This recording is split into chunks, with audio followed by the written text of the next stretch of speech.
بیت المقدس مسلمانوں کا قبلہ اول ہے۔ یہ فلسطین کے شہر القدس میں واقع ہے۔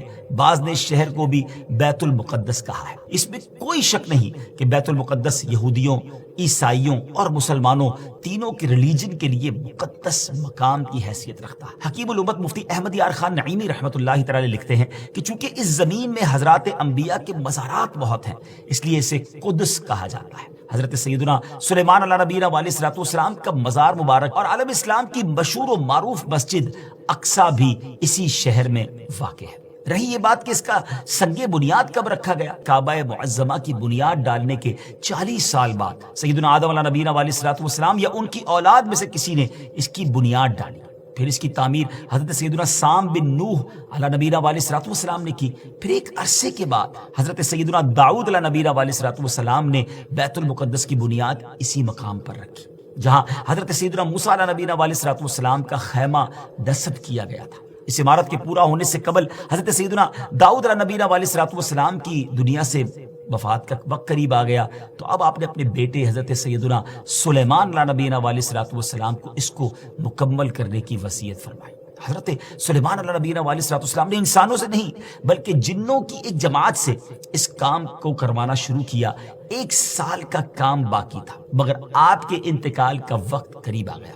آپ نے غسل فرمایا، نئے کپڑے پہنے، خوشبو لگائی اور اس طرح تشریف لائے کہ عصا پر ٹیک لگا کر کھڑے ہو گئے۔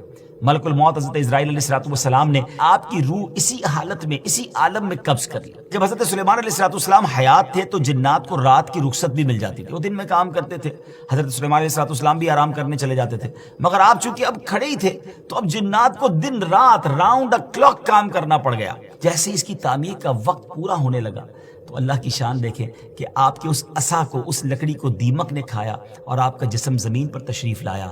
پھر لوگوں کو بھی پتہ چلا اور جنات کو بھی پتہ چلا کہ حضرت سلیمان علیہ الصلوۃ والسلام دنیا سے جا چکے ہیں۔ اس کی تعمیر کی تکمیل چونکہ حضرت سلیمان علیہ الصلوۃ والسلام کے زیر نگرانی ہونی تھی، اس لیے اس عمارت کو ہیکل سلیمانی بھی کہا جاتا ہے۔ حضرت سیدنا آدم علیہ الصلوۃ والسلام سے لے کر حضرت سیدنا موسیٰ علیہ نبینا علیہ الصلوۃ والسلام تک کعبہ یعنی بیت اللہ شریف ہی کعبہ رہا۔ پھر حضرت سیدنا موسیٰ علیہ نبینا علیہ الصلوۃ والسلام سے لے کر حضرت سیدنا عیسیٰ علیہ الصلوۃ والسلام تک بیت المقدس قبلہ رہا۔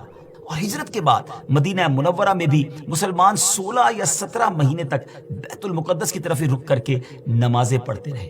ہجرت کے 1 سال 5.5 مہینے کے بعد 15ویں رجب پیر کے دن مسجد بنی سلمہ میں نماز ظہر کے درمیان قبلے کی تبدیلی ہوئی اور اللہ پاک نے پیارے آقا علیہ الصلوۃ والسلام کی خواہش کے مطابق مسلمانوں کا جو کعبہ ہے، قبلہ ہے، وہ کعبہ کو فرما دیا اور اب مسلمان کعبے کی طرف رک کر کے نماز ادا کرنے لگے۔ اس مقام پر آج بھی مسجد قبلتین قائم ہے۔